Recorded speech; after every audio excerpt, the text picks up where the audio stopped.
Porsche has set a very aggressive goal for itself. By 2030, it wants 80% of the cars that it sells to be electrified. And I don't know if you've looked at the calendar lately, but 2030 is not all that far away. We've already got the Taycan on the market, which is a great first step, but to really drive those kind of numbers, it needs to go more mainstream with something like the Macan. The Macan is Porsche's second best-selling car in the US, and starting next year, you'll be able to get that in an electrified version. This is a prototype version of that car, and we're going to take it for a drive.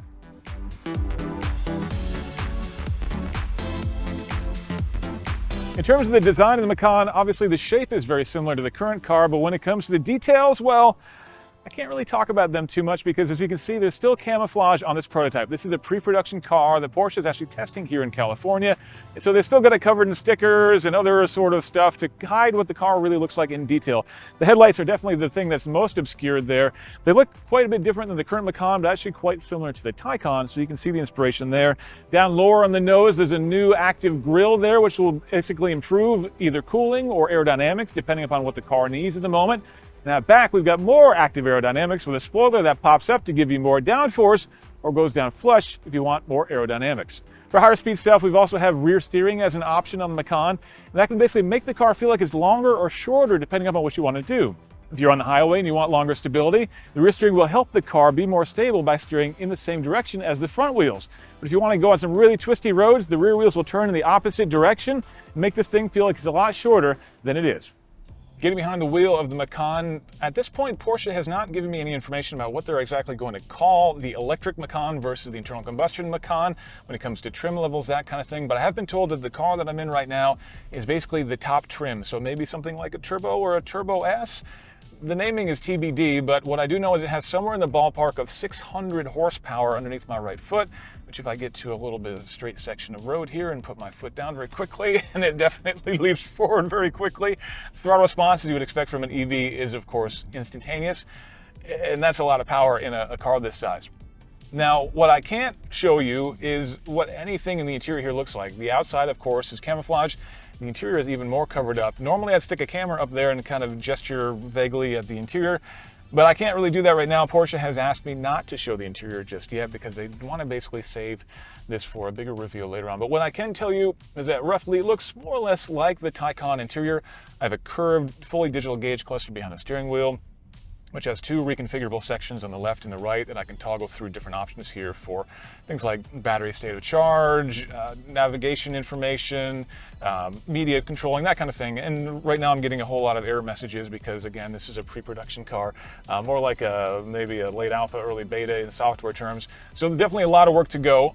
But despite that, this car is actually really incredibly well put together. On the highway, it's comfortable and smooth, even out here on the twisty roads.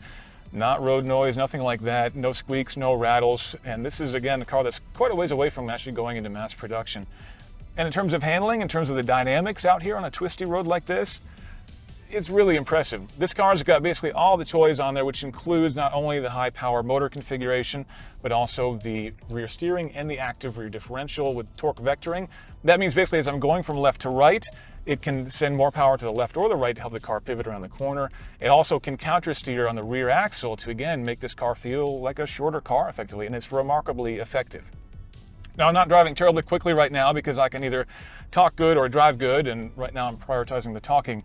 But earlier I was pushing this thing really hard to the point where the all-season tires on here were talking on all four corners, and this car is remarkably nimble and remarkably well balanced. It slides nicely and moves nicely, and that's even with the stability control on.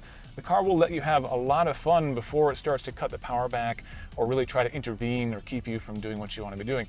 And that's impressive. So if you're wondering whether the change from internal combustion to electrification in the Macan has diminished the fun factor at all, I can confidently say it is not. So we have a power figure, again about 600 ponies worth, and a rough idea of what the new Macan looks like. But we're still missing a few key figures, range maybe being the biggest one. Porsche has done all sorts of testing all over the world for the new Macan, working to optimize its efficiency as well as its performance. But when it comes to range, when I asked repeatedly for a figure, all I would get was a promise that this new Macan would go, quote, a lot farther than the current Taycan. Now, the Taycan can go about 250 miles on maximum range, and so I'm hoping for an EPA rating of maybe around 300 miles for the new Macan, but we'll have to wait and see. The other question is cost. You can buy a current gas-powered Macan for just over $60,000 if you go with a base model and tick 0 boxes. But if you start adding on the options, which is really easy to do on a Porsche, you can very easily price one well into the 6 figures. With its higher performance, the electric Macan will likely push that figure into even higher territory.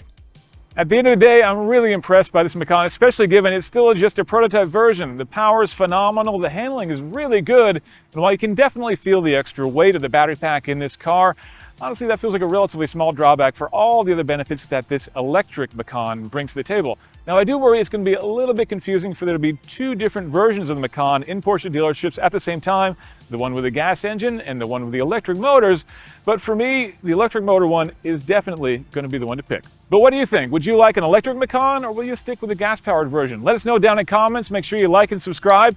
Check out Engadget.com for all the details.